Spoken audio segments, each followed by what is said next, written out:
Hello, and welcome to episode 65 of the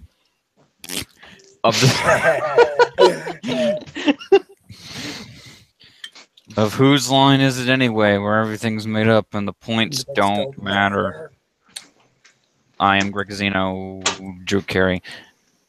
We also have Wayne, who wants to be Wayne.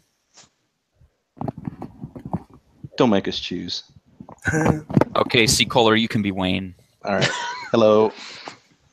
We also have Colin. I guess that. Who wants to be Colin? All right, I'll be Colin. Okay, Hello. you're bald, and that's funny. I have actually shaved my head recently. Even better. And that just leaves us with very tall Ryan Stiles. Hey, Hello. That's BB Boy 20. And also C. Kohler and B-Dubs. Hello. Anyway, this week we're going to talk about which direction the case fans in a PC should point. The correct way. I tried to... This is a stupid story, but I tried to switch mine out for new ones yesterday. And so it ended up with me like flipping around every fan of my computer like 3 times. Mm-hmm. So that was fun. Anyway, you know what else was fun? What else was fun? Seeing Stan Lee. Oh yeah, you did go to a con. How was that? I guess you can say the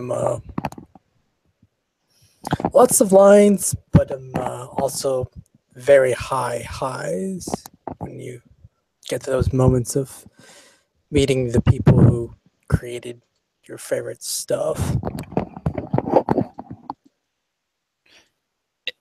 And Steve Bloom too. Oh, yeah. That too. And shout out for Zonic and Bishop for more or less not shitting me over when I kind of embarrassed myself on that San Diego pre-flight. Oh, was that who? Yeah, the I one didn't who shit. They shoved a camera on me and unexpected, or maybe not unexpected. I just wasn't prepared for do such a lame shout out to us guys. And yeah, I was technically compared to that, just that Adult Swim awkward comedic way that Awkward. yeah, to like still like unexpectedly, because that's the only thing I really thought to say at that moment, so I just went with that. But That's good cool. God, that lady host was just, the moment I tried, she just stared right through me, and like actually kind of became like a real life sad Keanu Reeves right there, lonely on the far right front corner with nobody else around me.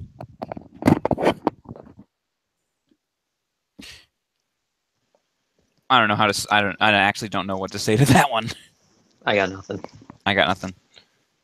Anyway, it did sound. It probably. I kind of want to go to a con someday, and also I kind of don't. You kind of don't. So, moving into news. So, what time is the block starting at any given day of the week? I can't even tell anymore. It is now 11 It is now 11 again.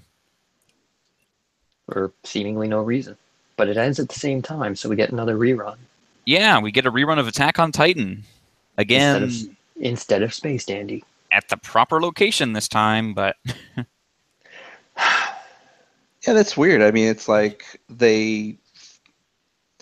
I mean, I don't even want to speculate because I can't figure it out. I mean, does this mean that Toonami's doing better, that they want to start airing it earlier, or does this mean that they're kind of prepping for there being an extra slot for something in the future? It's just kind of weird.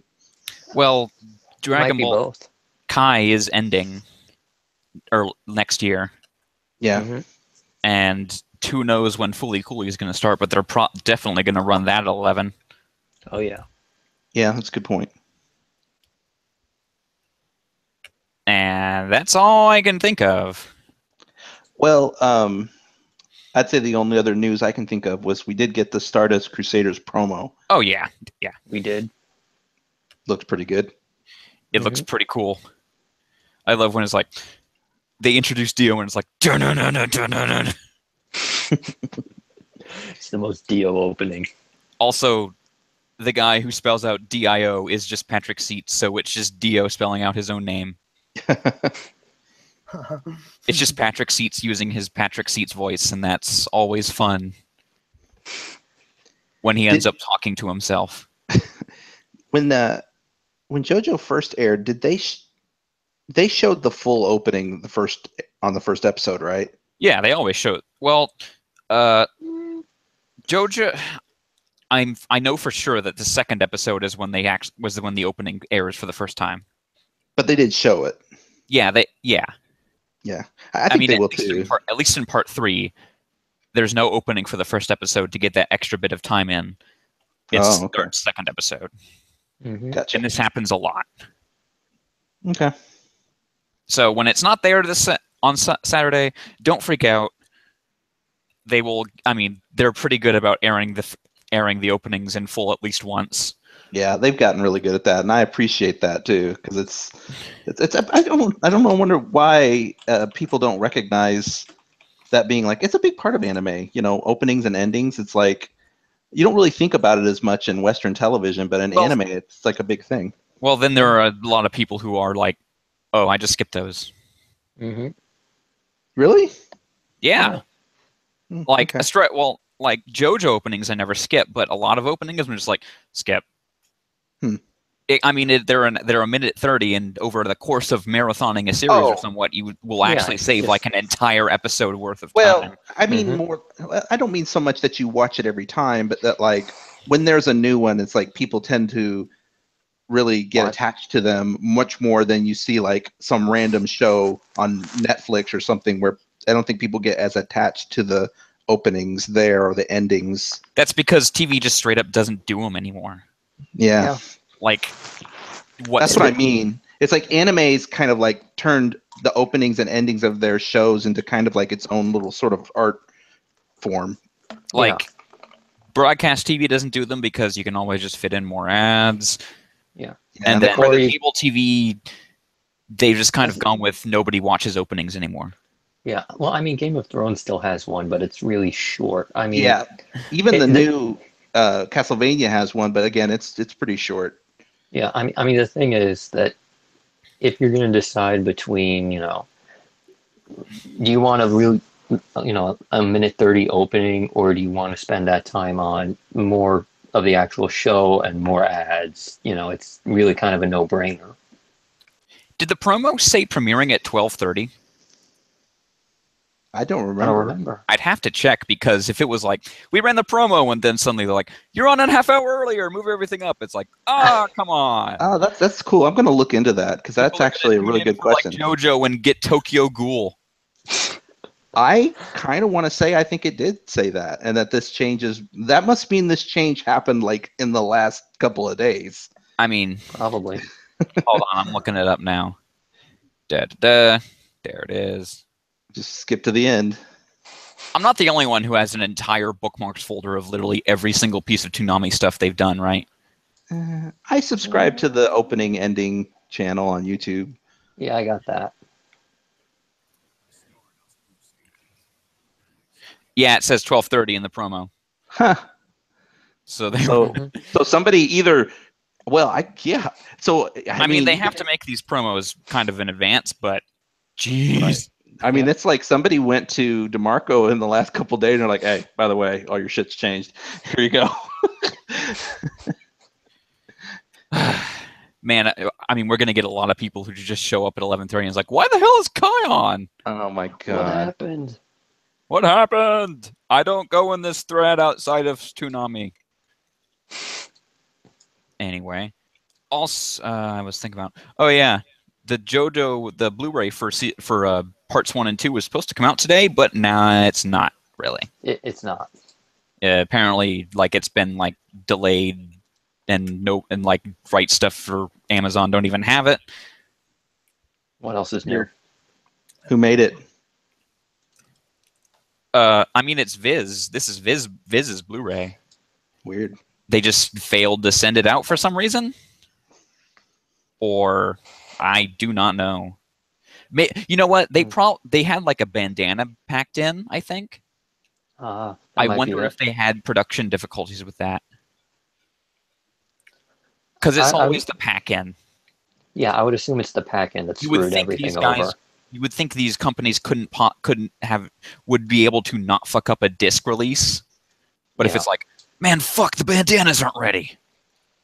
Yeah, I figure it probably is the pack-in. They probably either didn't make enough or whatever. Because if they fucked up the actual disc, it's sort of like, this is your one job. You know, this is the thing you're expected to get right. This is like half of your business. Or at least, no. With Viz's, it's more like a fourth. It's whatever. Anyway. They should still be getting it right. It's like that. It's like the zero time to limit editions where nobody got it for months because they fucked up the watches. Ugh. It probably says on their Twitter channel what's going on. I don't know. There's nothing so far. Really? Wow, that's surprising that they would not say anything. I only know that maybe it's some people are getting their stuff and others aren't. Oh, Maybe we might find out in a couple of days. I mean, if it's just you and a handful of others, they probably won't say anything. But if it's more widespread, they're going to have to put out some kind of thing. I only know this. I got this from a Right Stuff customer service person who was like, "Yes, we did not receive the item from the publisher, so the delivery has been delayed." Maybe they didn't make enough of them or something. Could be. B-boy, you were saying something? I was like responding to words like, "Oh, because mine hasn't shipped either." Right Stuff. Yeah, I called. Oh, by the way, Right Stuff's like phone line has like the most insufferable like automated voice of all time, where it's like, "Hey, welcome to your Anime Central." Oh yeah. God! And I was immediately just like, I should have ordered from Amazon. You should have. Right Stuff does seem to have better packaging though. Yeah, I can wait. It's not like I haven't already seen this before. Mm-hmm. I mean, like actually protect your product than like, just shove it in a cheap package bag and hope for the best. Hopefully, this release will actually have menus that look like they weren't just thrown together in a. No, that's we all know that's not going to happen. You mean it will have bad menus or it won't? Yes. Okay. It's going to be both. I haven't seen a Viz menu. I've seen gosh, whoever did it. You don't need to make your menus fancy, but the Warner Brothers release of that was One and garbage. 2 was just like, hey, we threw it together in a minute. Yeah, I mean that was literally a 5-minute rush job I could have done. No, I mean I basically only own FMA, One Piece, and Black Lagoon, and all those menus have been really good, actually. I do definitely recommend the One Piece DVDs, though, because holy shit, there's actually a marathon mode. That's cool. Oh. So, like it skips over the last time and the, opening and ending. What? Yeah. That's a big deal. Yeah, it's actually very helpful. You can't. I wonder if does even like. I Does don't know. Crunchyroll do that? No, I don't think so. But Funimation Damn. put it together. They're like, we know you're going to be, wanting to shotgun this shit. So, I haven't gotten into anything past, Water 7, but everything so far has, definitely had the marathon mode. No opening except for the first time, no last time, crap. That's a really clever thing.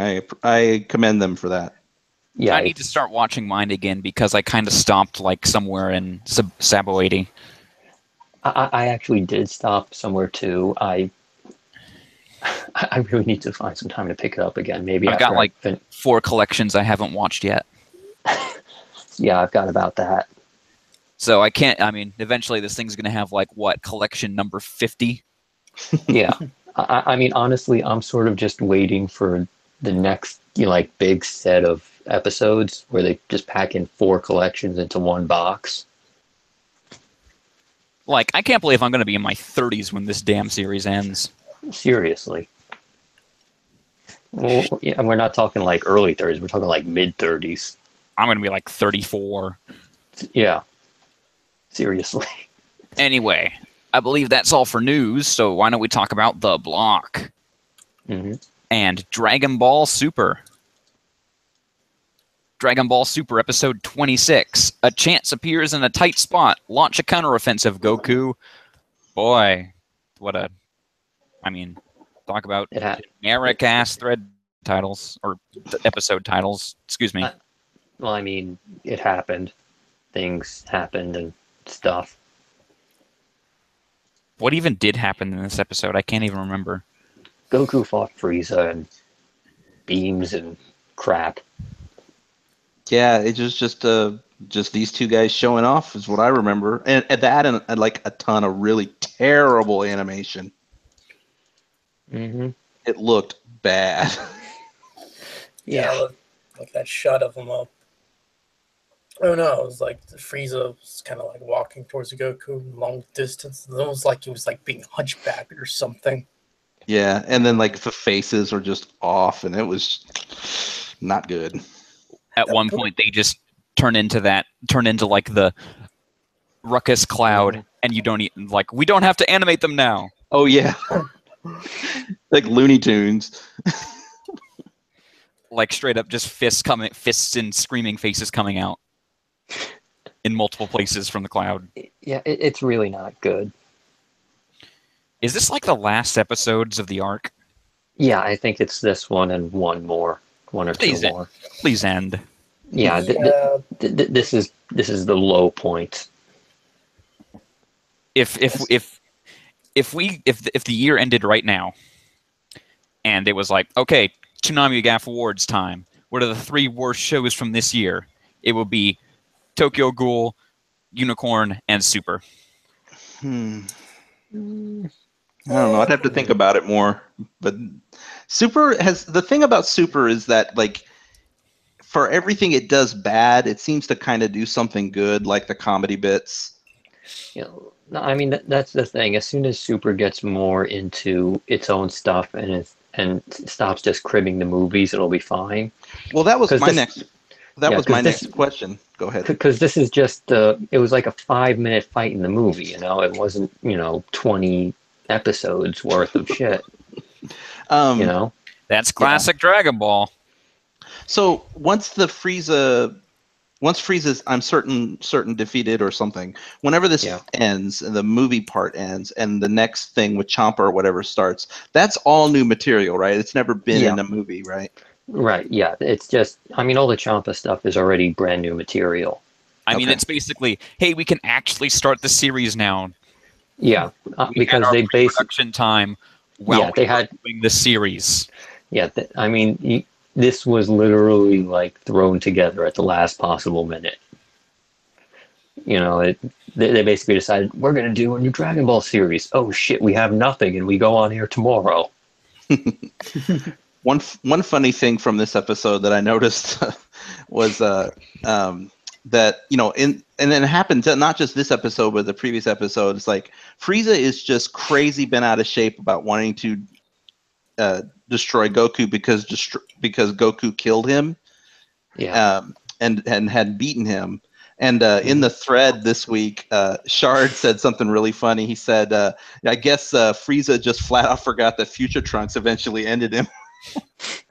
And it's like, Trunks is there, but he doesn't seem to really care too much about the fact that kid eventually killed him too. He can't be bothered to think about it. I mean, I'm guaranteeing you, he doesn't. Well, he should care more about Trunks, but he probably doesn't realize that is Trunks. Yeah, I mean, that's true.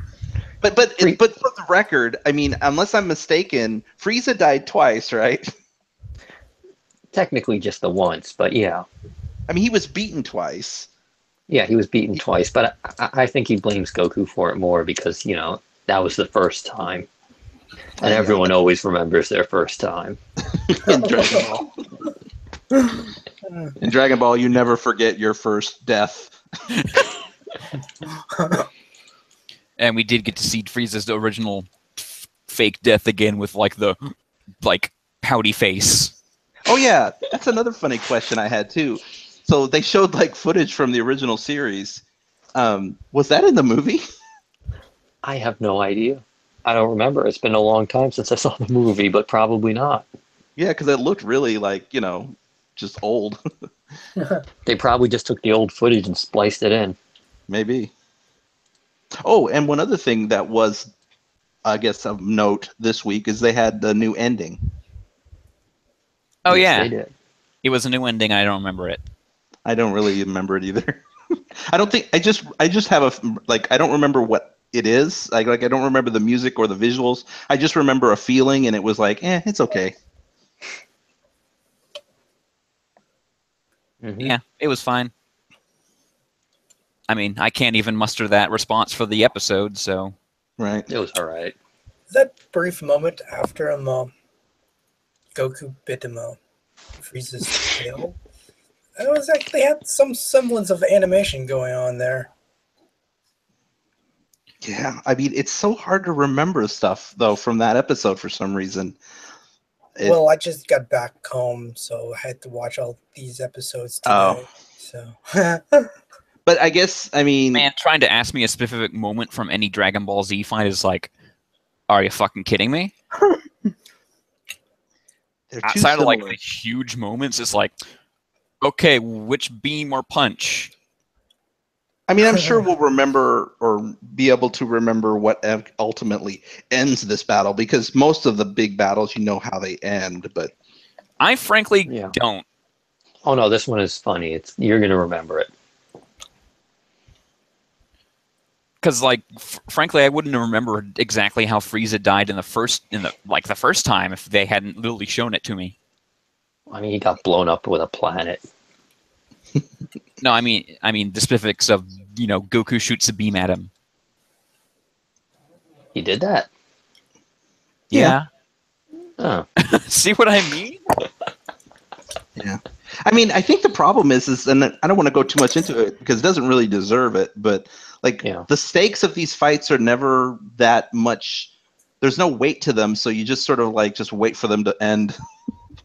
And that's basically Dragon Ball. It's it's cool to see them fight for about 5 minutes, and then you're just kind of over it, and you're like, come on, just get it over with.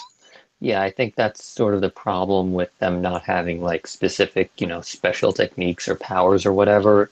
It's that the individual moments in the fight don't really matter as much. It's sort of, the outcome matters. Everything before that is sort of yeah. Well, I'd actually put it more it's more interesting before they fight. It's more interesting to see the characters, and as they're introduced. I definitely remember the androids and other people. I remember how they were introduced more than I remember anything they did in a fight. Right, that's sort of what I'm saying. Everything around the fight matters, but the fight itself doesn't. Yeah, because they're just beam spamming. Yeah, it's just punches, beam spam, Which were a lot of. Yeah. There's a beam spam tonight. I can remember when there's a beam spam because I always think, why? It never works. What is fooled by this? It never works. Why do you do it? Except the characters in the show.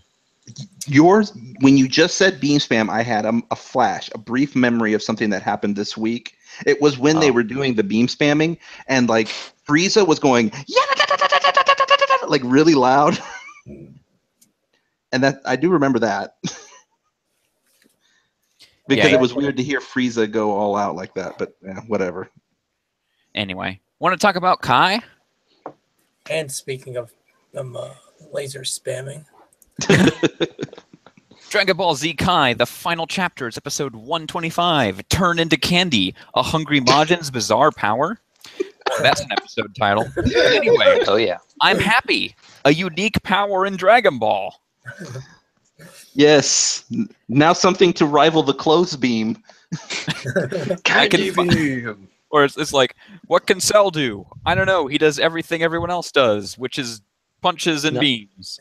What can Boo do? He can turn people into cookies and eat them. I love it. It's awesome. At this point, Toriyama has just been like, I don't give a fuck. Just whatever. Y'all told me that androids, what was it, 16 and 17 or 15 and 16 were too lame. Guess what? The villain is Bubblegum. He turns people into cookies and eats them. That's awesome. I'm sorry. Like, if everyone else had crazy powers, that would be awesome. It's weird. I mean, like I appreciate it in the kind of comedic, like it's so like what the F kind of aspect of it. I mean, I got to admit, I just don't like Boo. I mean, it's like he's played out already. Like when he goes on in this episode for like literally 2 minutes where he's going, Bee eat you, Boo eat you, Boo eat you, Boo, like for like 2 minutes. And I'm like, I am done. Shut the hell up. And I know that's the point of his character, is to be annoying, but man, it's tough to watch. What if the annoying orange was the most powerful creature in the universe? Exactly. And there's your episode title. Yes, yeah. One other thing, I did mention the clothes beam. I forgot we actually off screen see the use of the clothes beam again, because Piccolo goes from naked to clothed. Yeah, he gets his, or no, what it is his clothes he gets destroyed. Yeah, Trunks straight up unintentionally murders Piccolo. That's right. Which was awesome. And then he's like, "Oh man, Dad's gonna kill me, and then bring me back with the Dragon Balls and also Piccolo." That was a funny moment in the show, legit. Yeah, he's just to go to and just like, don't tell Dad I murdered Piccolo. And then of course, Piccolo appears and he's like, I'm fine. And because you just like, I just regenerate. And then somebody in the thread was immediately like, what about your clothes? And then everybody's like, clothes me. And then also, why didn't you just regenerate from all those times you just got blown through the chest? Like you literally just said, as long as my head is intact. Smash cut to every chest kill. Good point. He just in those cases, I just kind of have to die. I gotta get Gohan powered up, man. And he can only get up when I'm dead. Like, frankly, that reminds me of this like meme image I saw about Star Wars Episode 3. It was like, who would win? Highly advanced medical robots versus sad. I think I'm the one that retweeted that. That one's pretty good. Oh. Anyway, so Dabra is a cookie now. And he's dead now, I'm assuming, right? Oh, yeah. Has he been eaten yet? He was eaten. Yeah, okay, he's dead. Okay. I actually don't know how that works, so I'm assuming... He got turned into a cookie and then eaten. What's there to know? Okay. Also, Gohan is kind of dead. I mean, he's hanging in there. And Supreme Kai still sucks. Oh my God. He's still useless. I kept thinking, like, yes, please, worry about him in such an ironic fashion.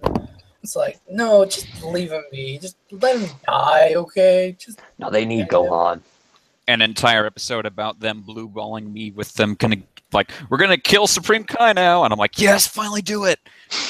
And then it doesn't happen the entire episode. He's still alive. Oh man, you're just gonna flip your shit later. I did like Boo's like supremely evil face that one time, where he just goes like, "Arr!" and people die. I mean, he can be menacing. It's just, unfortunately, that's 1% of the time. Yeah. The rest of the time, he's just annoying and like goofy. Oh yes. Yeah. Part of the problem is this arc goes on a bit too long, and it's just boring. even in Kai. I think so. Well, at this point in Kai, they're just not even cutting anything. Yeah. Mm. Really? I kind of find that hard to believe. I mean, seriously. I mean, there is an entire sequence of Goten and Trunks crawling. Yeah, it's true. And I mean, it's not.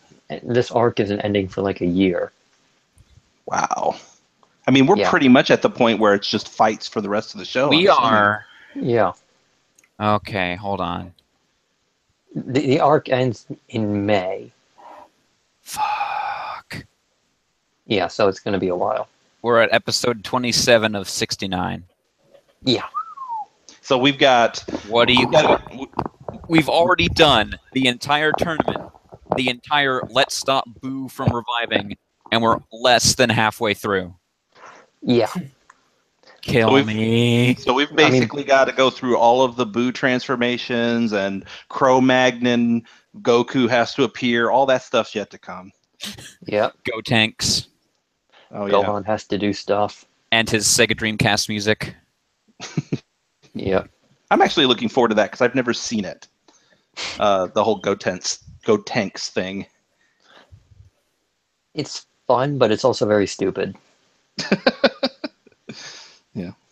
Honestly, Can't be more stupid than Boo. You say that. Hey, Booey Chew! Booey Chew! Booey Chew! Wait until you see Gotenks' secret technique. Okay. It's so stupid. Anyway, want to talk about Attack on Titan? The season finale? The season finale of Attack on Titan. It's Attack over. on Titan, episode 37, Scream. Oh, okay. Yeah. Anyway, Basically, Aaron's back. in this episode, Eren can now control Titans. Yep. Because, of course. Yeah, pretty much. I mean, it's a part of the story. I mean, that's the big cliffhanger / reveal. Yeah. I mean, it was a big reveal in the series too. I mean, it actually does get explained pretty quick. I think the point is that now this series is now completely and undeniably just kind of a slightly different shonen mech series. I mean, fair enough. This power doesn't get used a whole lot. But he is now he is actually the chosen one. Yeah, Okay. like, I mean, that was inevitable. I mean, Yeah, I mean, who didn't see that coming? he's got to be the, Jesus of this story. Yep. I mean, this is such a shonen thing. Not even One Piece is really able to escape from this. But Yeah. you like it when Yeah. at least maybe that's from the start. Yeah. Well, so Aaron basically is, unbeknownst to him, has the power to control Titans, and that kind of must be why everybody's so interested in him, of course. There was one other cliffhanger at the very, very end of the episode. We see the Beast Titan and some guy standing on his shoulder with glasses. Hey, it's Hohenheim. I like Hohenheim. Anyway, I actually missed that. I was looking at my computer, but I kind of know who this Beast Titan is. So, and I'm like, oh, man with glasses? Oh, yeah. Okay. Oh, wait a minute. I saw that on the... Okay, so you're saying the guy standing on his shoulder was the Beast Titan? No. Yes. Well, that's what you're saying, right? That doesn't make sense, though. What? Okay, so what did the guy standing on the Titan look like? Well, he had like glasses. glasses. He looked like an older guy, sort of like middle-aged. Hold on, doing some Googling. See, I thought it was a person standing on the Beast Titan's shoulder, but what you're making it sound like is that was the pilot of the Beast Titan standing on its own shoulder. Older guy with glasses. I'm looking right at him. Yeah. Okay. I mean, I could see that. I mean, like, that's what happens when they get out of their Titans, is that the Titan just sort of sits there. Looks like Hohenheim, kind of. I guess so. That's what he looked like, yeah. Yeah, I'm looking at this guy. So, don't say any more. So, although we're not going to know anything more for a while, I guess, because the show's not... Yeah. There's no season 3 yet, right? Not yet, but it's coming next year. Yeah. If I had to guess, they're probably not going to get it immediately because this season did not light up the world. Well, I mean, part of the problem is that they sort of soured everyone, the audience on it during the rerun because this is not a show that reruns well. Yeah, I mean, it certainly wasn't. You can't, if it had poor ratings this time, you can't blame it on the content because this was far and away better than season one. Oh, yeah, Absolutely. definitely. I mean, I blame it on it's not- 4-year gap, One Punch Yeah. Man, and that the primary mostly culprit that is the rerun, 4-year I gap. think. The secondary culprit is One Punch Man, and then in this specific case, there was that one rerun. I think the rerun did more damage than the gap. No, 4 years is a hell of a long time. No, I mean, it's a long time, but it's also, you can build a ton of hype. I mean, look what happened to Jack. It was gone for like a decade, and then... The reason the rerun doesn't matter is because it's not like Toonami, the ratings on Toonami are bad, but everyone else is raving. It's just no one cares anymore. Period. Yeah, I think I think the season or the show or the whole series just sort of lost its newness, and It lost its position as only anime I watch to One Punch Man, and there can only be one. Probably, There were a couple of other interesting things in this episode. One was, out of nowhere, apparently, there's the Mines of Moria. Yeah, where did that come from? I don't remember that at all from the manga. I'm like, wait, they had an underground city? Why are they not living there the entire time? It kind of makes you wonder, like, whether there's walls, but what? No, what's going on? No, Like, I mean... well, everyone had to be evacuated to the Nerve Command Center. Yeah, we have that, but we never use it. The Titans are basically Avas. It's literally the Nerve Command Center. I'm not even joking. There's an underground pyramid and everything. Just live there the entire time. You don't need the walls and any of that shit. I mean, the only reason you need to go above ground is for, like, growing food and crap. Just have, like, farmers live up there and everyone else lives underground. The other thing was the big, I guess it's kind of a reveal, but everybody saw it coming, was the fact that they basically confirmed that, oh yeah, the Titans that we were fighting, those were people. I'm shocked by that. Shocked by that. So I don't really understand how they didn't explain that, but they were like, yeah, they're people. I assume the same way Eren turns into a Titan. I don't think so. I think that's different. Remember the scene where Ymir got thrown off that wall, but beforehand they stuck her with a syringe?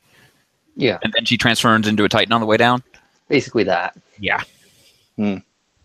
Well, is it like for any Titan or like specialized every Titan? Titans? Every Titans are people. All of them. That's just, well, I guess it. Because the show always telegraphs its twists. It's just we still don't know the exact details of how, or if there are such variations of the how. Right, yeah, like there are the mindless Titans, and then the Titan shifters, and they're clearly different, and I'm assuming the process is different for them. But all we do know now is that the Titans aren't just monsters that appeared out of nowhere. They're apparently being made. So that's what's weird. Also in this episode, unfortunately, my ship has sailed. What ship is that? By Ymir. Yeah. Ymir and Historia were the best thing in this show, period. And now they're gone. The main characters of season 2. But now she decides to go with Rainer and Berthold because reason. Well, I guess I kind of understand, but she's not like spelling it out. Yeah, she even said as much. She's just like, yeah, I don't even know why I'm doing this, but I guess I feel guilty. Mm-hmm. Well, she did kill their buddy and their kids. Yeah. So. Fair enough. She does say like I'm the only one who knows what you guys go through, so. Exactly. Yeah, I mean there is kind of a kinship there because they all apparently came from the same place or something. So. Also in this episode, I will always wrap your scarf for you. That was so odd. He said that. I mean, he's basically like, I'm always going to be there for you. Only he said it in the dumbest way possible. I mean, we get that the scarf is like a big character thing for them, but it's just so awkward. I will always wrap your scarf for you. It's like, I will always shove potatoes in your mouth.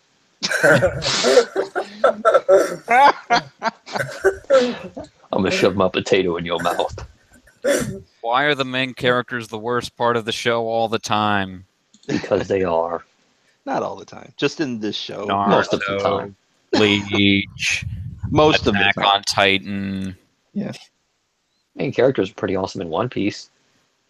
They were Yeah. great in Soul Eater's main But character. that's And Black Lagoon. one thing. One thing that helps is because side characters are there and then they leave. So you don't have this, and they're there, and when they're there. So you don't have this like, man, that character was awesome. I wish he was around more. Well, Well, but I mean- you don't think that because it's like you can't. He's halfway across the world on this island. Shonen, so many shonen shows don't do a good enough job with their primary character. It's just, yeah, I totally agree with you. It's like you can count a bunch of shows where it's like the primary character, like Naruto, is just so less interesting than all the people that surround him. Yeah. I mean, the thing with Naruto is he had the, option to become more interesting. It's just that, they decided he's going to be boring for some reason. I don't think it was deliberate, but yes, he became boring. I mean, I do feel like they didn't take steps that everyone else would have to make him interesting. Yeah, I chalk it up more as just a bad storyteller, like not knowing your own character or what to do with them. Yeah, because you go to One Piece and Luffy's always interesting. Hell yeah. There's an entire year where we basically follow him around and nobody's really bothered by that fact. Yeah, you're right. Yeah, all of the other crewmates are literally gone, and it's still a good show. Yeah, right. And you part of that comes down to you want your main characters to actively be working towards something, and you don't really get that here or in Bleach or in the beginning of Naruto. You got that. Yeah, but not so much after the time skip. I think there's a lot of things, but one thing I feel is kind of consistent across all these that have this problem is that they don't make that primary character likable enough. Like, I don't really like Eren. I mean, I think he's a good fighter. Yeah, I part of that I think does come down to, relatability, and you can't really relate to somebody who's not trying to do something. I mean, if he had been charming or funny, I think I'd like them more. Yeah. But I mean, the sort of character he is, he needs a very specific goal and to be working toward that goal, and he's not doing that right now. Or through most of the series, actually.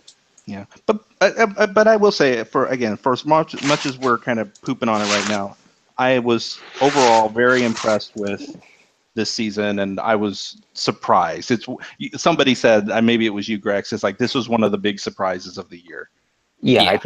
I'm down with that. I mean, I thought it was gonna, fall apart all over again. I'm like, I already knew what was gonna happen. I expected it to be bad, and yet here we are, and it was pretty good. Let me shit on it some more by saying that. Oh, sorry, go B-boy. I do would like to say that this episode probably was Bryce Papenbrooks' best performance, at least. As Eren, yeah. Yeah. I mean, I couldn't understand a word he was saying in that one scene. That's because he was doing his Batman impersonation. In that he was gargling with marbles. Well, he was kind of gargling with his own flesh at that point. So for once, it actually made sense. Yeah, but I think I agree with B-Boy, though. I think the performance of the character, regardless of the voice he made, was good. I didn't mind it. Mm-hmm. So, also reappearance of Stealth Titan. Erwin is just talking to that guy, and he turns back around, and he's getting sucked on, and it's like, how quiet are these guys? No, I mean, one of the things that I just don't get how they keep screwing it up is every time they have, a Titan like kill somebody randomly, it should be like this horrifying thing. But the look on the Titan's faces just makes it so hilarious. It just completely undercuts the entire oh shit, this guy just died. You got to be afraid. No, it's funny because he looks like he ate a lollipop or something. Also, sometimes the looks on the horse's face. I loved Reaction Horse. Oh, Reaction Horse, you're my favorite horse. He's like, shit, Ed, no, I'm getting out of here. Oh, Bolton. No, I mean, that's sort of like this season. That's basically the one complaint I have is stop giving the Titans doofy faces. Yeah, I don't think that's ever changing.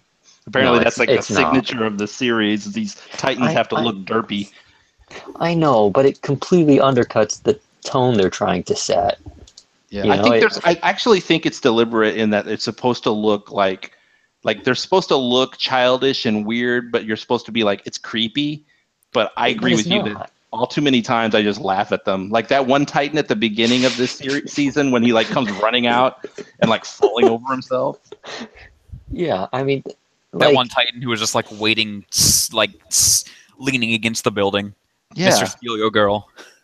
Hey. I mean, that's the thing is like it's okay. Like, oh, these Titans are all supposed to be dumb. That's perfectly fine, but they don't have to look like friggin' dummies.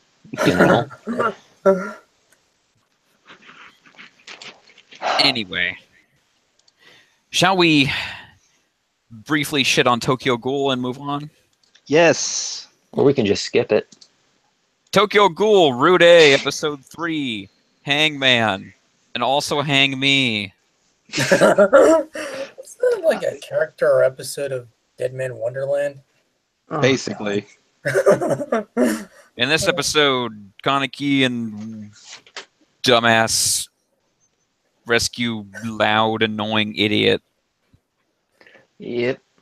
And then that's half the episode. The other half of the episode is all of the secondary characters having boners about Mr. Edgelord while they talk at their megaversity. Yeah. Okay, can I just say there is no fucking way that Edgelord McDipshit starred in a play.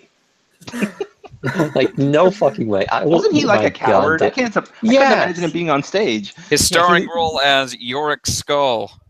He was a little dipshit. He wouldn't get on. He wouldn't be able to be the Skull. Like I don't like I listen to that and all I can do is I'm just like bullshit. You're lying to her. Why are you so mean? Yeah. And then like his human friend takes the poster down and like keeps it for himself because he's also lusting after him for some reason. Every character only cares about Kaneji. That's it. That's the whole show now. So, little girl Ghoul goes to see her favorite author, who is definitely not also a ghoul. Nope, I'm actually surprised she didn't. Important villain ghoul. I'm surprised she didn't die horribly this episode, to be honest. Well, we're in non-canon, so we can't really do anything that matters. This is true.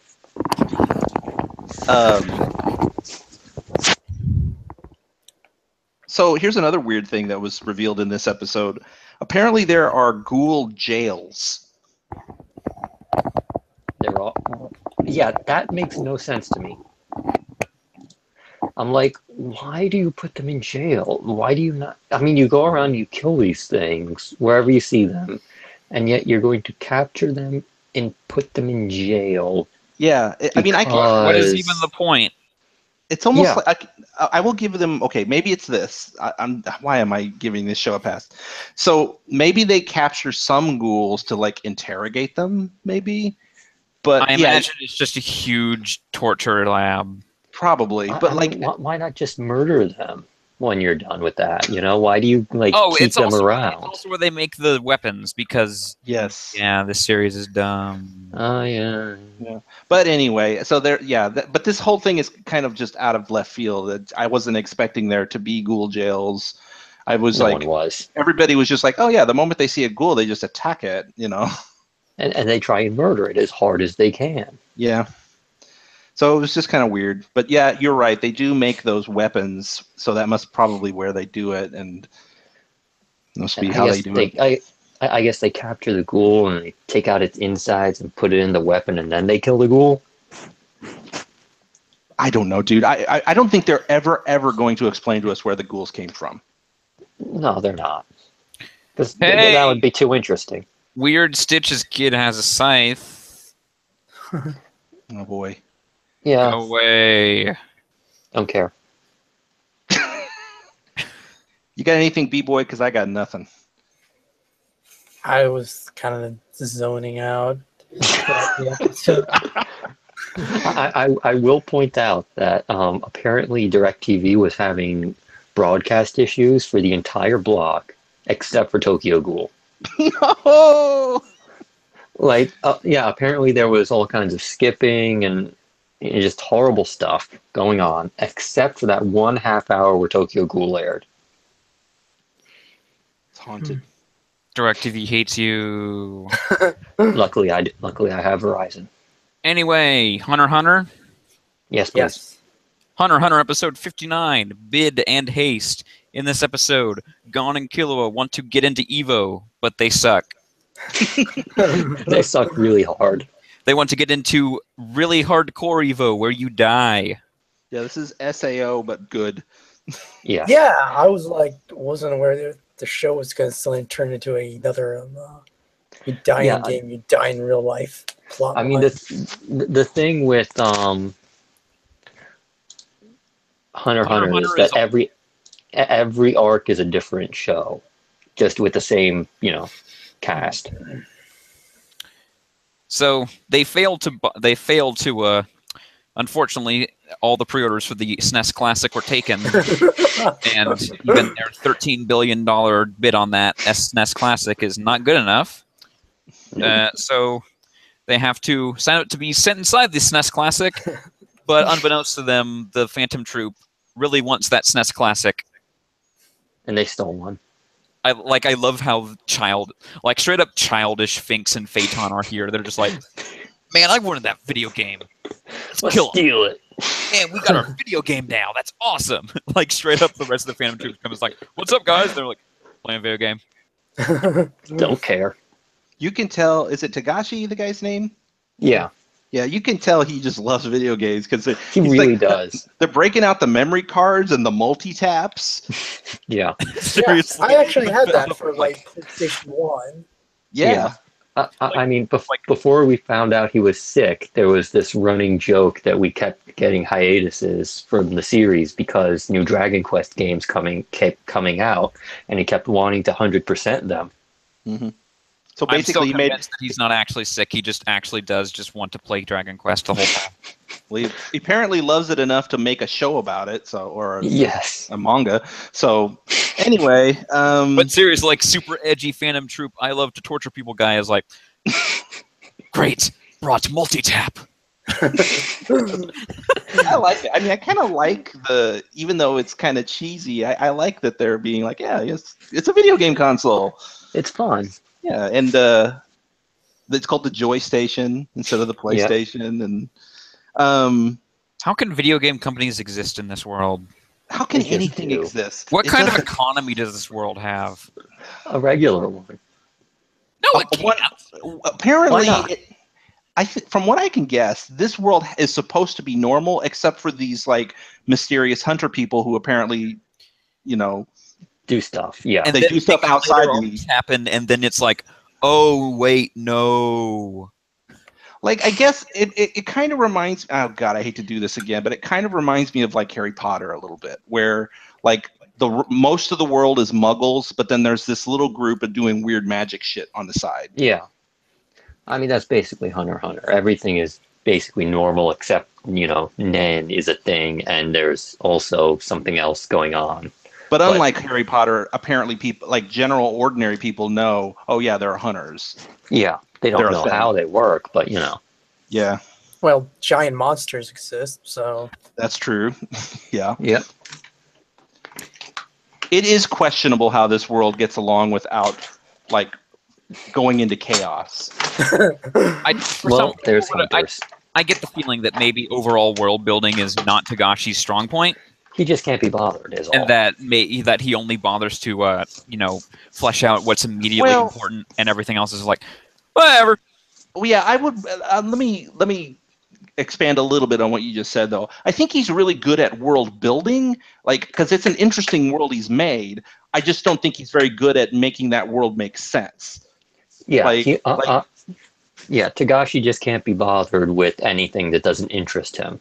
Right. So like it doesn't make sense that there are giant monsters and hunters in this world, but he's doing a lot to like make an interesting world where there are these things.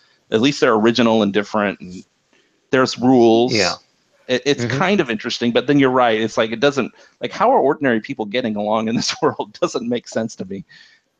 I mean, they just sort of do their thing, have jobs. Like, what's stopping one really powerful Nen user from starting his or her own like world war? Right. Who's going to stop that one single powerful entity? And also 50 like super powerful Nen users. Yeah, and then like it's not even like just like a primitive world. They have technology, and it's like okay, that's kind of weird. That like apparently even video game consoles could be magical. Like it's you never know. As long as you've got Nen. Right. Anyway, so Kurapika is also in this episode, and Gon definitely did not see any spiders. Nope, no sir. No spiders. Spiders are gone. Don't have to worry about them. Anyway, so apparently that guy who controls dogs, his girlfriend was distraught, and Neon does actually have a soul. Yeah. It seems like she's finally realized, oh, wait, I can't just be a selfish bastard. I have to actually, I like these people and I care about them and I should, do stuff for them. Does Neon ever come back? No. Okay. Oh. I kind of think I didn't think she would. So that's the end of Billingsley's character? I mean, you don't really need her. The mob boss? I mean, that comes back in a little bit, but... So ends the relevance of the most anime character in this show. Yep. Neon. No, what are you talking about? What are you talking about? Apparently, we're about to get the even more anime-est character as illustrated in the new opening and endings. Oh, Biscuit. Yeah. Is that her name? I love Biscuit. Biscuit Kruger. Don't say anything more. I don't want to know. I don't know anything about her. I just like, okay, she's clearly important because every shot in the opening and ending is Gon, Killua, and her. Yep. She's replacing Leorio. She's the new main character. They certainly seem to be playing it that way. He has more interesting powers than has knife. Will call. Well, that's not a hard thing to do. No. Well, Lord, he almost killed a Phantom Troop, so there's that. Barely. I do love how, in the end, the Phantom Troop was outsmarted by Leorio. It's just the best. I mean, the thing about Leorio is that, and I think we've said this before, it's like he's not a bad character. We like Leorio as a character. Yeah. He is just so unbelievably outclassed here. It doesn't make sense. Yeah. Well, like even that little kid who goes "oos" from like season 1 is like more interesting. Or Leorio's just around because he likes these guys, but he doesn't really care. He just wants to be a doctor. Yeah. Yeah. Well, I mean, he is gonna, Well, other people were learning, and he was studying for his medical school exams. Yeah. Well, I mean, he knows a little bit of Nen. Yeah, he knows like the fake Nen. Yeah, he knows 10. He knows 10. Okay. Anyway, Leorio will actually kind of disappear for a long time now. But then he comes back, and he's awesome. Also, Kurapika is gone. Yeah, he doesn't come back until after the anime ends. Wow. So they were main characters until first 2 arcs. Why did this anime series end then? Well, because they ran out of stuff to adapt. Oh, yeah, okay. they called up to Togashi. Hiatus. Got it. Okay. Yeah. Because I was going to say, because this is like a remake of a series. Yeah. And it's clearly more, I'm assuming, more faithful than even, well, I don't know. I guess the first series was probably pretty faithful, but Like, just the fact And that in the entire time between that first series ending and this one starting, he didn't even write a whole bunch of stuff. yeah, Right. but it was so popular. Like, this series is so well made. It kind of reminds me of like Full Metal Alchemist Brotherhood, where it's like such a faithful and like well done adaptation. It just kind of was like, why did this end? And then like 25% of people are like, but the old series is better because direction. I'm not seeing it. No, that's crap. No, but basically Togashi kept going on hiatuses, and the new arc is like there's an arc they can make, but it's only like maybe halfway through. It's pretty lucky that this got made at all. Then, well, I mean it's still absurdly popular. Yeah, Hunter x Hunter is absurdly well made and absurdly popular as a result. And it's basically why they are still allowing him to make it in the first place. Why they put up with his, I'm only going to do like 12 chapters a year, maybe. Okay. Because otherwise they would have been like, no, you're done. We don't care anymore. But, it's like he keeps printing gold for them. So they're like, yeah, okay, we'll do this. He should. Why hasn't he just gone monthly or even bi-monthly? I think he doesn't work like month to month. I think it's just, whenever he's feeling well enough, he just writes a bunch of chapters and is done with it. Whenever he's feeling tired of the latest Dragon Quest. Yeah, pretty much. Honestly, I think he just does the art, when he gets around to it and spends the rest of the time writing, but I have no way of proving that. But it does feel a little bit like, he spends most of the time plotting this out and figuring out how it's all going to work. So he's sort of like, oh man, you guys, I can't wait till you guys see what I've written in 2054. I feel like that. I think that might be what's going on. He's like, man, this Dark Continent arc is great. Too bad you guys are never going to see it because I'm going to be dead. It's the greatest thing you've ever seen. I'll have my wife you've never seen. Draw everything, and then we'll all be like, why does Gon look like Sailor Moon? Why is this actually Sailor Moon? The Sailor Moon characters literally just dropped into the world of Hunter x Hunter, and everyone else is not there anymore. I mean, she does help him draw now. Yeah. Anyway, Lupin the Third? Okay. Lupin the Third, Part 4, Episode 5, The Magician's Left Hand. No, this did not end up being a masturbation joke. It almost did, though. Almost. So in this episode, Fujiko cons someone. By making him fall in love. Yeah. She made him fall in love with her, and then she didn't really care and got paid. So basically a Fujiko episode. Did those circus performers murder that guy? They probably did. I think they did. Yeah. I think the head guy, the head of the circus guy, killed that kid's father. Yeah. He was the son of the magician guy. The kid was like his apprentice or whatever. That's right. That's why he did it because he was jealous or something. Yeah. Yeah. That he wasn't getting the magic. Basically, this is a slightly less annoying version of Apollo Ace Attorney 2, Case 2. Yeah, pretty much. Case 3. Whatever. It was one of the cases. The circus case that everyone hates. Yeah. Still not as bad as Turnabout Serenade, though. Man. That video. Anyway. What else do we have about this episode? Where the hell is Goemon? He doesn't like anyone in the cast, so he's just never there. He's not been in 3 episodes, I think, at this point. Yeah, he can't be bothered most of the time. Huh. Well, he only shows up to drop from a tree and cut something in half, and there hasn't been much need of that lately, so I guess he's still just waiting in a tree in every shot. Plus, he really doesn't like Fujiko.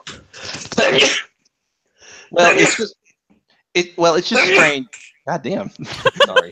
Well, it's just strange because, I mean, you guys are joking. It's like, oh, he doesn't like the He people doesn't. who write this show can insert him in ways. It's like they're deliberately avoiding using him. It's very odd. Maybe Well, I they're mean, he just just saving up for a Goemon episode.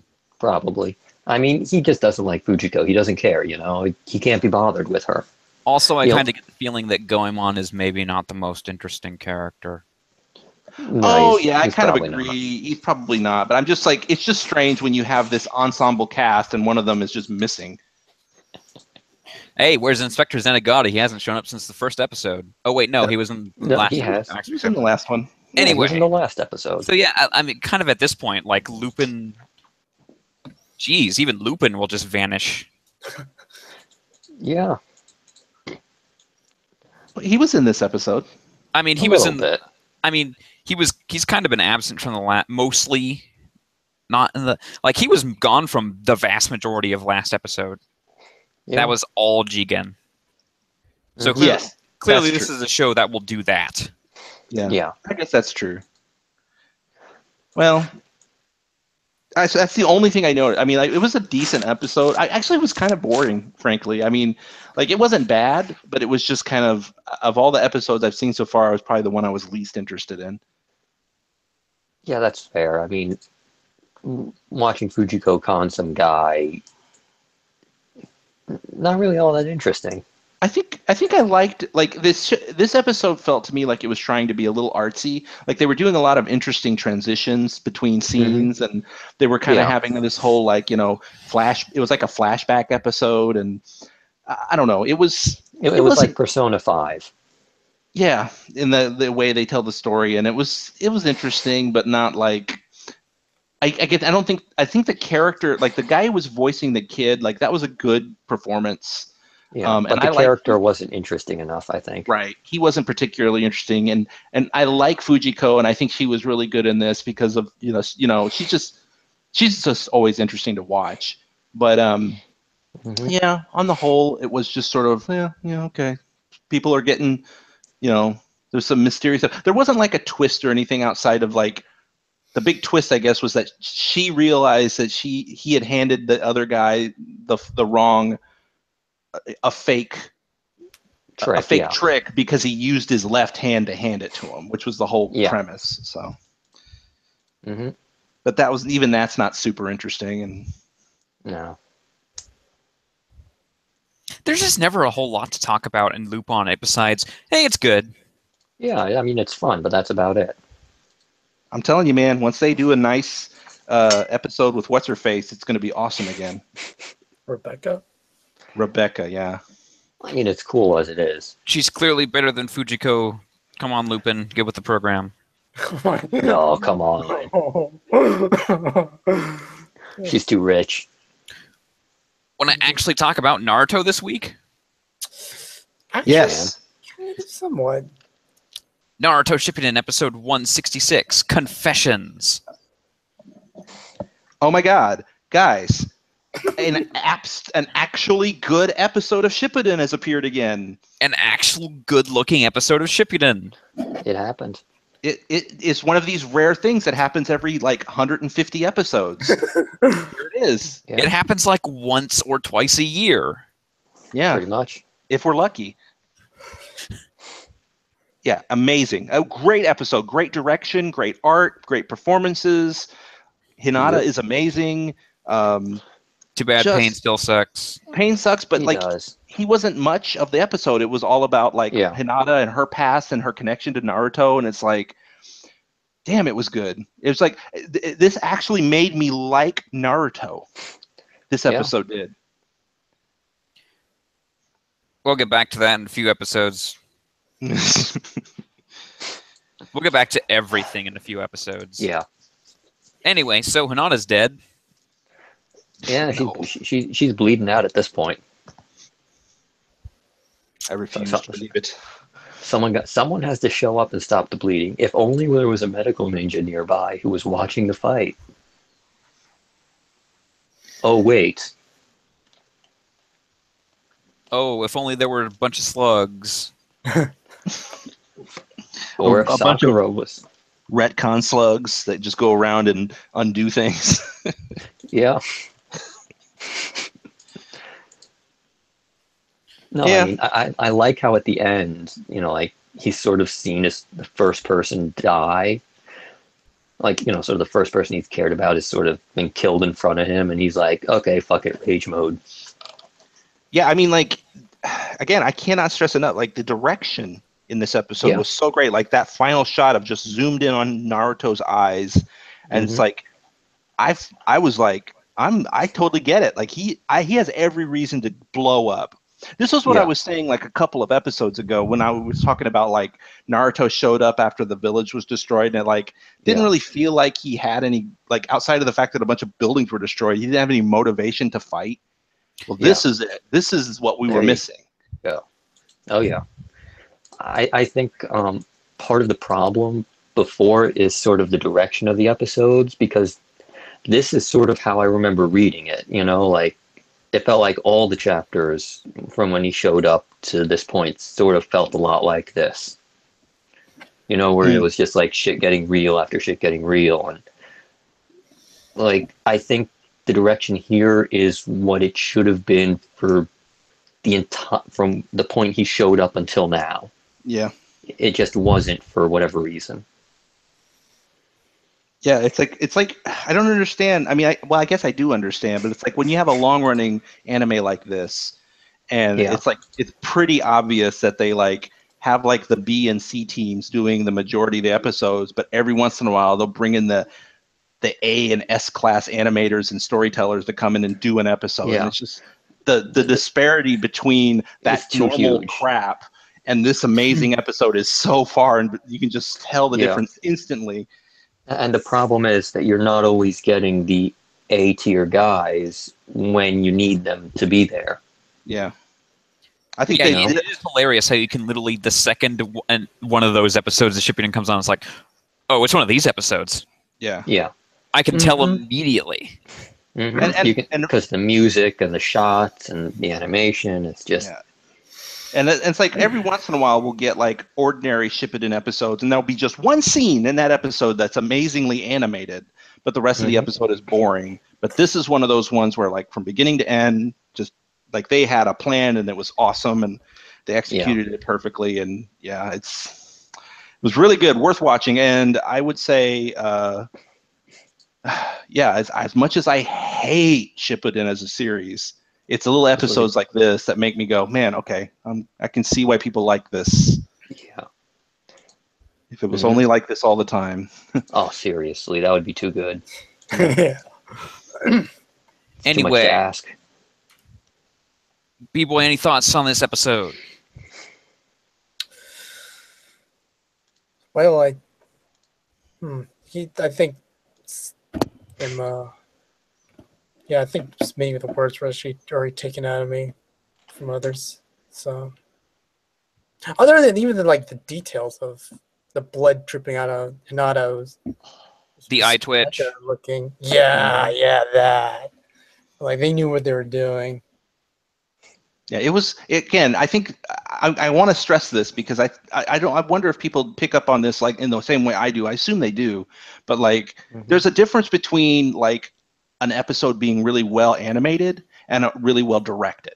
And I feel like this was both. Like this, it didn't just look good, and it wasn't just a bunch of, what's that term when like something's really like they bring in really, it wasn't just that. It was like the pacing and the little details, like B-Boy just said, like those little things are what make the episode storytelling better, and the direction in this episode is top notch.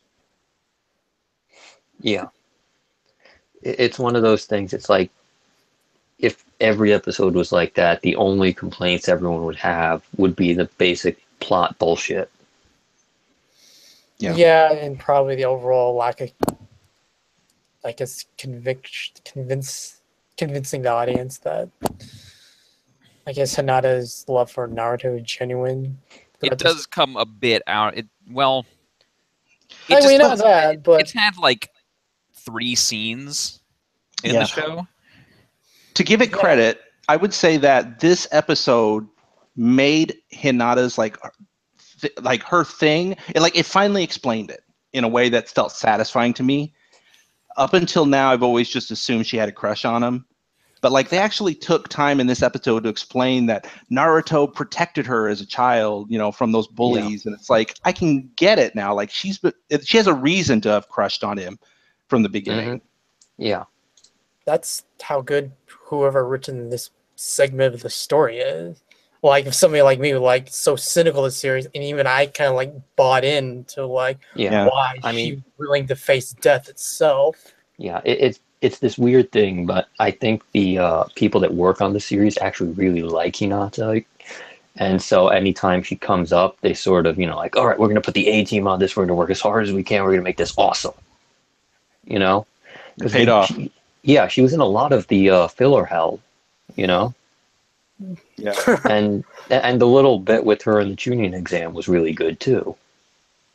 I think she's a good character. It's just that like up until now she's just been like, oh, she's the shy ninja, the demure ninja who has a secret crush on Naruto.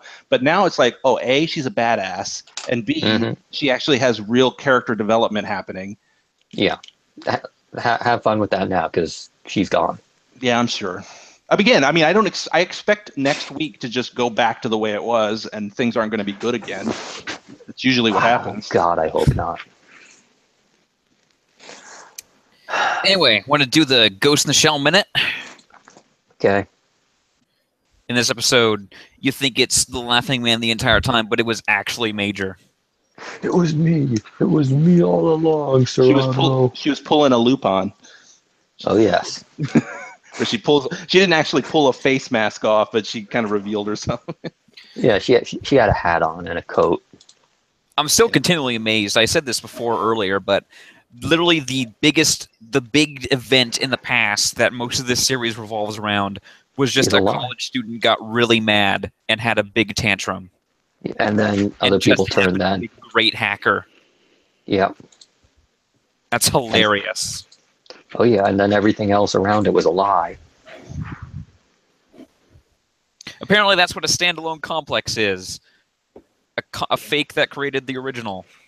Yep.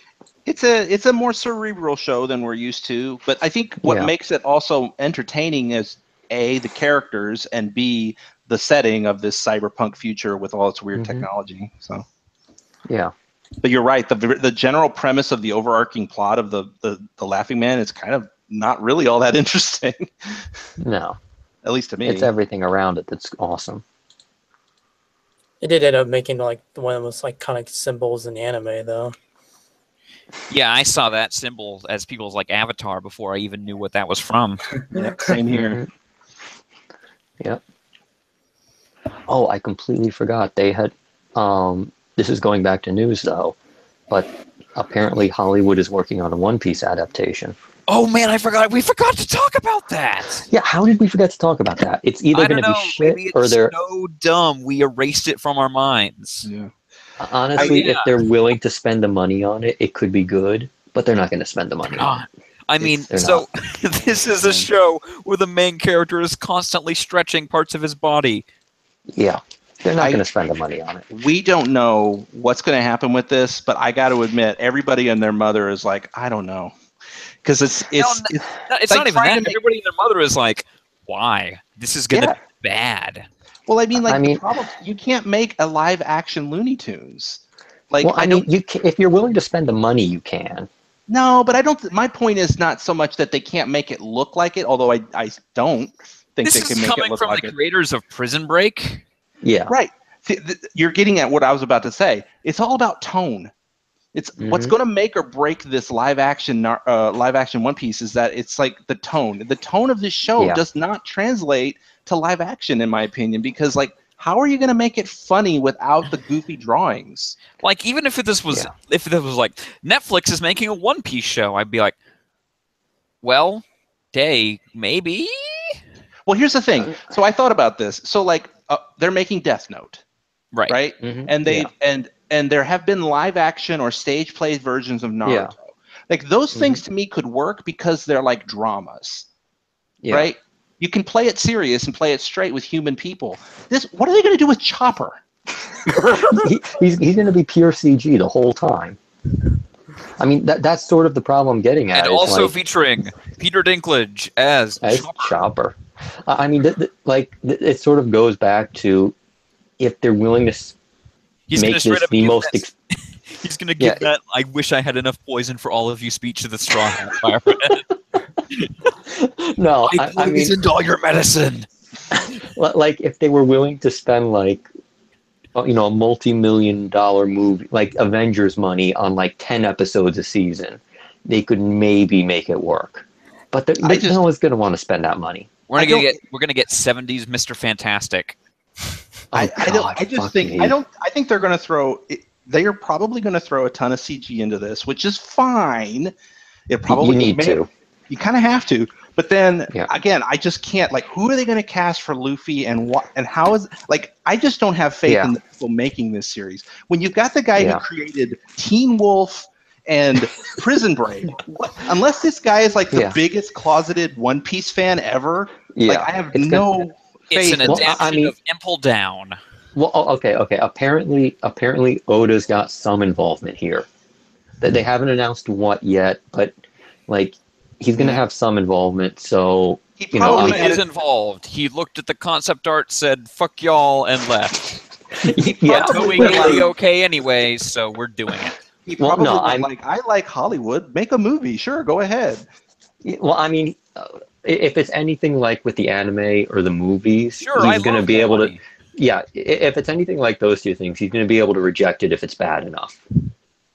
So. I mean, he's let. There's a One Piece Kabuki play. Yeah. Oh, sure, why not? I mean, see, that's what I'm saying. Seriously, why not? Yeah, I mean, it could work. I mean, I've heard it's okay, but my point is that like that could work because it's supposed to be like a parody, kind of. Yeah. Like I don't think this is supposed to be a One Piece parody TV show. It's supposed to be the One Piece show. Yeah. This is coming from the creator of Prison Break. Yeah. If it wasn't the Prison Break guy and they were willing to spend Avengers money on every season. If this was like Lord and Miller. Yeah. Oh, that would be good. Like I said, unless this guy comes out and goes, "Oh, you guys don't have any idea. I'm like the biggest One Piece fan there is." Yeah. I don't know if why I have a lot haven't of they faith. licensed One Piece for Lego? That makes too much sense. That's why. I think want One Piece in the next Lego movie. I think that there's just not big enough in America, but yeah, I mean that's the thing is, this is basically their last best hope at making it big in America. But I think they would have better luck. Yeah, I think it would have better luck if they just went, okay, we're going to do a custom, One Piece show for Netflix. It's going to be animated, and I don't know. Well, you can't make another animated One Piece. That's just one. I mean, just make it 3D. I mean, CGI then, whatever. Yeah, like they did at theme park. That was pretty cool. Or do like with the, if you saw the Troll Hunters on Netflix, that doesn't look too bad. It's worth mentioning for people who haven't heard about this, although I'm sure anybody listening to this would have not known this, but this is not like people from Hollywood said, "Hey, I've heard about this One Piece thing. Maybe we can make a show out of it. Let's go call this Oda guy." It was people in Japan. It was those people who said we want to make a live action show. We're going to go to Hollywood and ask them to make it. Yeah. I mean, that surprises me because this literally screams somebody was looking at a Wikipedia page of manga sales and was like, why haven't we done a show on this? I agree. That's what's so odd about it. It was announced in Japan. Yeah, I think part of the problem is that Japan sees, this is basically Harry Potter for them. And they see how it's, over here, and they're like, why are we not penetrating this market at all? I mean, we should be like the biggest thing. They probably can't tell when it would be bad. That's exactly what I was going to say. They're probably like, you know what, a live action, those Hollywood people are pretty talented with all those Avengers and stuff, yeah. We never saw Dragon Ball Evolution. Exactly. Yeah. I mean, if they were... if they were willing to do it like, freaking Marvel did, and just have like, each arc is its own movie or whatever, then maybe the Death Note movie looks like it could actually be okay, mostly because it's taking enough liberties, and so this would have to take a lot of liberties, or they would just have to spend an infinite amount of money that no one's going to want to spend. I just cannot. until they say it, I can't have any faith in this because they need to tell us what it's going to be like. That's the problem. They just said we're going to do One it. Piece TV show. They didn't even tell how it was going to be distributed. They said this is the person in charge of directing it, and that's it. Yeah. It's like, what is it going to be like? Is it going to have the heart of the characters, or is it going to be some weird parody? What's it going to be? Yeah, I think we're not going to know anything until we see more of the writing team and possibly even a casting and a trailer, because it might not even get to that point. You know? Also, this is like the one series when you can get away with not casting Japanese people. Yeah, because I mean, you can just cast like random ass people, and like you don't even have to do anything. Like even Death Note's like, we said it in America. Yeah, I don't think that's a problem. I think, and I also agree too that I think this show, if they try to do this, which they are, I guess, I think they ought to try to hire no names people, like get fresh young actors. Yeah, because if you not hire big name actors for your One Piece adaptation, right? Because I think that's immediately going to turn people off. I think. Well, I mean, I think they might try for Robin because Jamie Lee Curtis is apparently a huge fan of the series and the character. So she could she could probably play Robin's mom. No, she could maybe play. Yeah, Robin's mom, but they're not going to do that. They're not going to. Well, I mean, if she goes to them and says, "What's her face from Drum Island?" The old doctor. Yes. Correa. That would actually. Yes. Okay. I'm totally cool with that. Yeah. Again, because I don't want to see 35-year-old people playing Luffy and his crew. Yeah. Like, that'd be terrible. That's the thing. Yeah, but I mean, that's basically what's going to happen. At some point they are just going to age up, and that's part of the problem. That would be the first mistake they'd make. Yeah. Well, I mean, part of the problem is even if you start them off, in the lower to mid 20s, by the time they get to the 2-year time skip, everyone's going to be like 10 years older. They're even going to follow up something like that? No, this isn't even. This isn't even going to happen. Yeah, it's I don't even think let's be real. Actually going to see the light of day. We're not even going to get a casting or a trailer. No. All right. Like at the very most, we're going to get a pilot. At the very most. Hell, we're going to get some tests. Footage, yeah. Who's even capable of even playing as Luffy? That's what I'm saying. It'd have to be some young actor who we've never seen before. Mm-hmm. It's the only way it would work. They could find like some Tom Holland looking guy. You know who they should get? The lead actor from Power Rangers Dino Charge. Never mind. I don't know these people. No, I don't. I only know his face. Yeah. I mean, I watched the Power Rangers marathon. I'm trying to remember. No, he's too old. Yeah, that. But crap, it's the black. I mean, I wouldn't be worried about finding someone that looks like. Yeah, like I wouldn't be worried about finding people that look like these guys more than people that can, actually act the parts. Hell, like, what the heck is the? Sorry. Hell, what's the movie even gonna look like? It's a series. I mean, it's gonna either be like they're either gonna get the tone completely wrong and it's gonna be dark and brooding, or they're going to try to make it fit and it's gonna end up looking like Spy Kids. I think CG is a little better than it was. Antonio Banderas as Luffy. I'd actually watch that for the laughs. No. What's his face? Machete as Crocodile. That's actually inspired right there. I'd watch that. I'm being awesome. I'm being pretty down on this. Yeah. But I'll tell you what, and then there's no one making this who's listening to this, but if they were, this would be my phrase to them. If you can, well, no, it's too late. Let's assume they don't have a choice. Let's say they have to make it. If they have to make it, my point would be like, we've just told you all of the things you could do wrong, so don't do that. Yeah, just spend the money, hire the right people, and don't fuck this up, please, for the love of God. Also, don't fuck this up. Don't spend a lot of money on a live-action One Piece TV show in the United States. Yeah. Maybe that's not going to end well, period. Even if the show ends up good, it's going to bomb. Yeah, that's basically the problem. Like, they should just do, like, say, fuck it for live action, do, like, CGI and sell it to Netflix. Have you guys ever seen that CGI footage that was at, like, Tokyo Tower or whatever? I think I know what you're... Yeah, and it had, like, the Arlong stuff, and it had, like, when they were at... they were fighting at whatever Doflamingo's place was. Yeah. It looked amazing. Yeah, they should do that. It was all CG, and it was like. How would you even do like Wapole? I don't. That's a lot of CG right there. Like literally, this entire series is like, Actually, how would you even do X? Wapole could work because it'd probably end up looking like a character from like a Terry Gilliam movie. Yeah. I'm just thinking more like I got Danny it. Danny DeVito. The entire series to just be the Monty Python animated shorts. I'd watch that.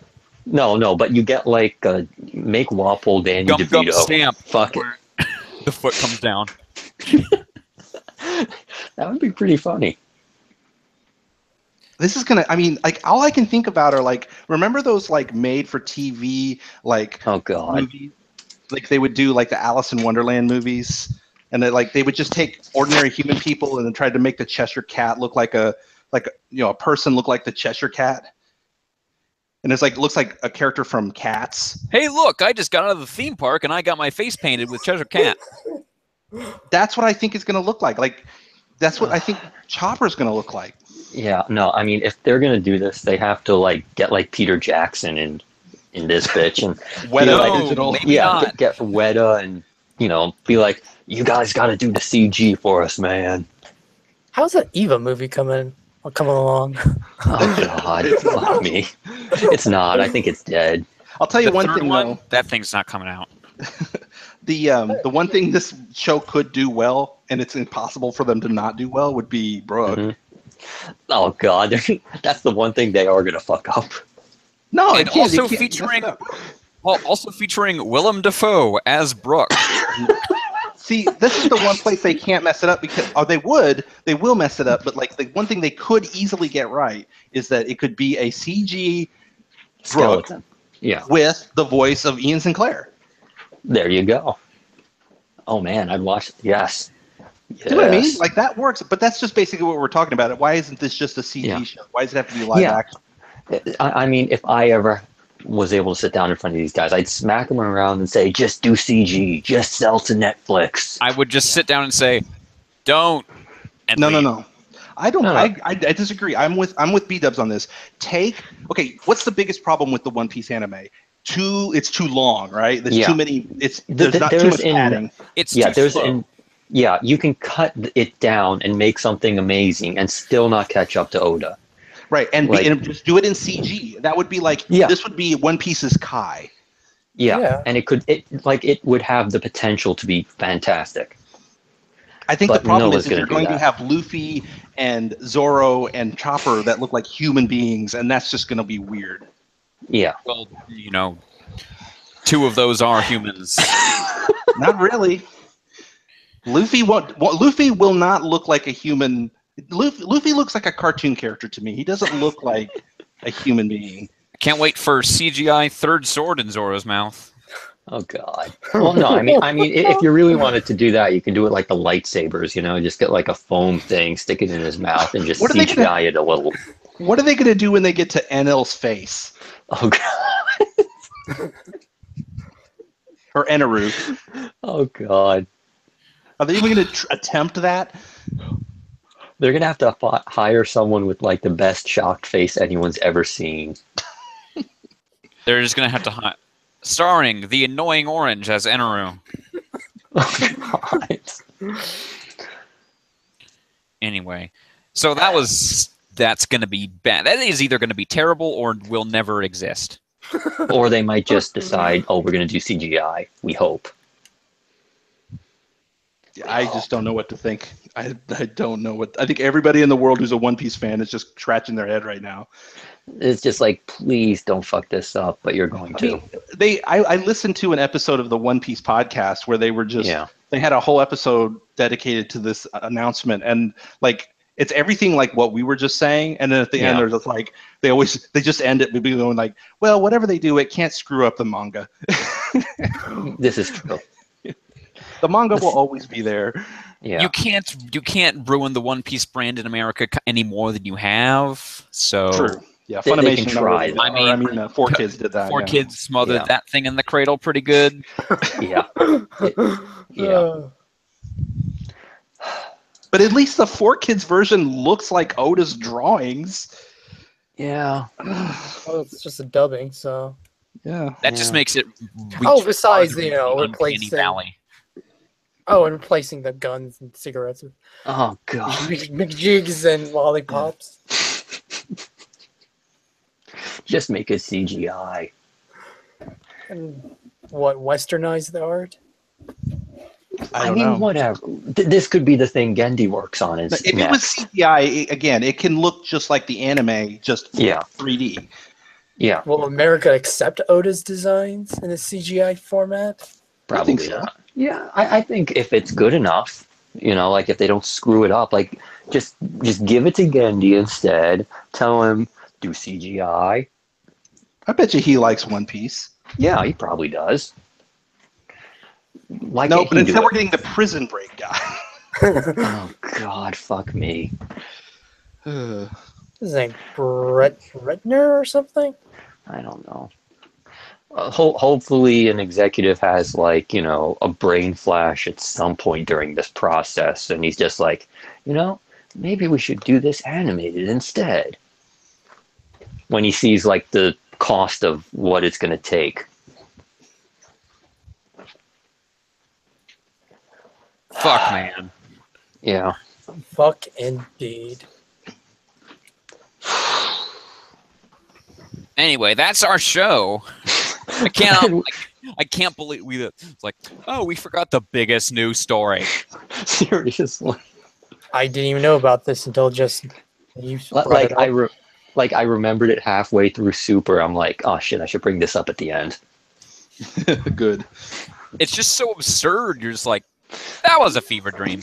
Yeah, that wasn't real. But It was. somehow- Oh man. Anyway, thank you, B-Boy. No BB problem. Boy. Sorry. BB F. Boy 20. Yeah, I always get that wrong. Always. Always. Thank you, C. Kohler. No problem. Thank you, B-Dubs. Okay. We'll see you guys next week for episode 66 and the premiere of JoJo's Bizarre Adventure Stardust Crusaders. Oh, yeah. This guy's excited. I'm excited. Good. Good night, everyone.